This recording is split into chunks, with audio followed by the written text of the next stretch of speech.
से कौन कहे आज जो मिश्रण पर्व विषय आज साधारण लोक टी भी चाहूँगी परिवर्तन आ भारतीय जनता पार्टी जो कार्यक्रम आ जो भाव में भारतीय जनता पार्टी आज देशर विकास मुखी बर्तमान अच्छी आमर प्रिय प्रधानमंत्री यशस्वी नरेंद्र मोदी जो भाव में गरीब कल्याण योजना हो देशर उन्नति पे जो विकास हो ये सब जिनस समस्त अनुप्राणित हो आज भारतीय जनता पार्टी रे बहु वरिष्ठ एवं युव बंधु माने योगदान देइछंती। तेणु नियाली निर्वाचन मंडली रे आज भारतीय जनता पार्टी बहुत सुदृढ़ होगाकू जाउची एवं ये जो 2024 जून 1 रे जो निर्वाचन होगाकू जाउची सेतिपई भारतीय जनता पार्टी निश्चित भाव में विजय लाभ करने को जाउची आ विजय लाभ करियो निश्चित मध्य बोली मो जानिछि। तेणु एठी जो भली भाव में दुर्नीति अनीति भ्रष्टाचार एवं गुरुजन मान को जो भली भाव में असम्मानित कराई नियाली जनसाधारण जून 1 तारिख रे उचित जवाब देवा को जाउछंती। भोटर कौन कहे भोटर को मोर निवेदन भारतीय जनता पार्टी को थरिए नियाली रे सुजोग दिंतु। भारतीय जनता पार्टी नियाली रे जितु गोटे जन को 15 वर्ष काल जिते विजु जनता दल को जिते तेणु भारतीय जनता पार्टी को थरे जितेले निश्चित भाव में एठू गोटे दुर्नीति मुक्त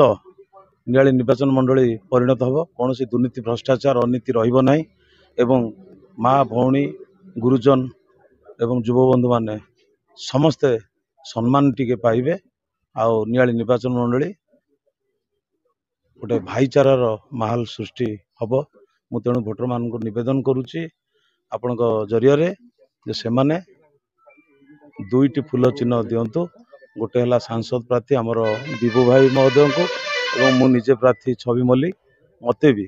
दुईटी फूल चिन्ह रे भोट देकरी एमपी एवं एमएलए दी जन को जययुक्त करने मु निवेदन करुच्ची। देखंतु आपको तो मिश्रण पर्व आपण कहउछंती मिश्रण नियाली निर्वाचन मंडली रे मिश्रण सरुने तेणु एटा मिश्रण पर्व नुह ये आम पई गोटे सुजोग मु कहबी जे सुजोग को आम सहित जो माने आछंती गोटे सुजोग भाबी आछंती जे बीजेडी सरकारंकर विरोध रे जो सृष्टि होईची तांको विरोध रे जो अवस्था जो सृष्टि होईची सारा ओडिसा रे तांको विरोध रे आम पाखु लोक मन को आछंती। तेणु ये जो भाई युवक माने मो सहित आज मिसिले से माने निश्चित भाव में बीजेपी पई काम करिवे आ बीजेपी रो नियाली बीजेपी रे विजय हासिल करिया पई समस्त प्रकार सुजोग सृष्टि करिवे। आ जो युवपीढ़ी मान को आज दिन रे एति कहबी जेहेतु आपण माने जानिथिए मोर सोशल ऑर्गेनाइजेशन माध्यम रे मो आगामी दिन रे बहुत गुड़ाए कार्यक्रम करिछि से प्राचीन नदी रिलेटेड केस हो कि आपणकर कहार रक्तदान शिविर हो तेणु मो लोकों सहित आटाच अच्छी तेणु मो सहित बहुत युवक अच्छा जो मैंने आगामी दिन में आम सहित निश्चिंत सहयोग करेंगे ये विश्वास मो रखुची। ये 8टा पंचायत रे विशेषकर 33 नंबर जोन रे जेहेतु आम आगु मो भौणी जिला परिषद ठिया होता बीजेपी रू आप जानते आम से बहुत भल भोट करूँ। एथरक 8टा पंचायत रे प्रत्येक पंचायत रे बीजेपी लीड करिवो ये विश्वास मोर अच्छी।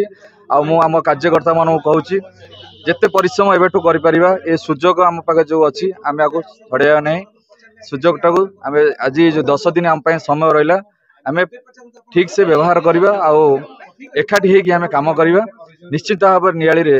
विजय हासिल करवा आम जोड़ा पद्म रे भोट देवा मु समस्त अनुरोध कर दिन शुणु विकास किंतु मुख्यमंत्री हवापाई एवं योग्यता नहीं तांको सी जो भी मुख्यमंत्री आज दिन में ओडिशा को आसते नवीन पट्टनायक सी आउ जन को धरिकी आसते सेकेंड ऑप्शन दरकार जन आईएएस दरकार हैंडल करने किंतु जेहेतु बयस हो गला से निजे बुझुना से अवस्था जमी गोटे यहाँ गोटे मुझे ह्यूमन राइट्स रिलेटेड केस हम माने मुझे जबरदस्त जन बुद्ध लोक को आणिकी जदि खरारे दरारे ये कर शरीर असुस्थ तेणु तांको जबरदस्ती भाव में नवीन बाबू को टणा होची इलेक्शन रे। तेणु तांको आमे मुख्यमंत्री आपण साधारण लोक तो तांको निज दलर कर्मी हूँ विधायक हूँ तांको देखा करि पारना। तेणु एटा आम गोटे सुजोग ओडिशा रे जेतु केंद्र में मोदी सरकार अच्छी ओडिशा रे बहुत सुजोग अच्छी आम आम सरकार चेंज करने। विधायक बहुत विकास कर शुणु विकास सी विकास कौन विकास कर आम 8टा पंचायत रे गोटे खेल बढ़िया नहीं। आम आज दिन में जाऊँ 10 किलोमीटर डिस्टेंस रे कटक टाउन रे एबे भी कटक क्लब रे खेलिक आसु कौन विकास होती आप कहते? विकास तो ये रास्ता घाट कौन मोदी आम मोदी जो योजना अच्छी रास्ता घाट से किसी भूमिका नहीं। से केंद्र योजना को हल्लुट कर राज्य सरकार। तेणु विकास विकास कंटिन्यू कर आगु सरकार आसिले करनी सेमती किसी ना विकास कंटिन्यू हम विकास कौन भितर जो एवं गोटाए प्रकार भ्रांत धारणा सृष्टि कराऊँच आम यहाँ दौचु से दौचु आगामी दिन में दबुने सेमती किसी ना योजना जोटा अच्छी योजना पुणी आहरी भल योजना मोदी सरकार अच्छी से योजना कम हो। मुख्य मुद्दा नहीं बर्तमान कोल्डस्टोर को बर्तमान पुनरुद्धार कर देखो तांकर थिला प्रत्येक ब्लॉक लेवल कोल्डस्टोर करने केतटा कोल्डस्टोर करछंती आपण जो कोल्डस्टोर एग्नेस्ट जोटा थिला आपणकर एति टंकार तांकर गोटे थाए स्कीम थाए जे एति योजना भितर स्कीम भितर रखिया कथा कोल्डस्टोर ता भितर से नाही। आम 8टा पंचायत रे केटा कोल्डस्टोर हेछि लास्ट 5 वर्ष होलानी कहउछन्ते आमे कोल्डस्टोर करिवु किछि कोल्डस्टोर करा हेछि कि हमर एठी गोटे कोल्डस्टोर हेछि तार पुनरुद्धार हेइ पारुनी। तेणु से इलेक्शन समय बहुत किछि कथा कहबे सेति प्रति ध्यान न देई बीजेपी को केमती आगामी दिन जिता जीवो से व्यवस्था आमे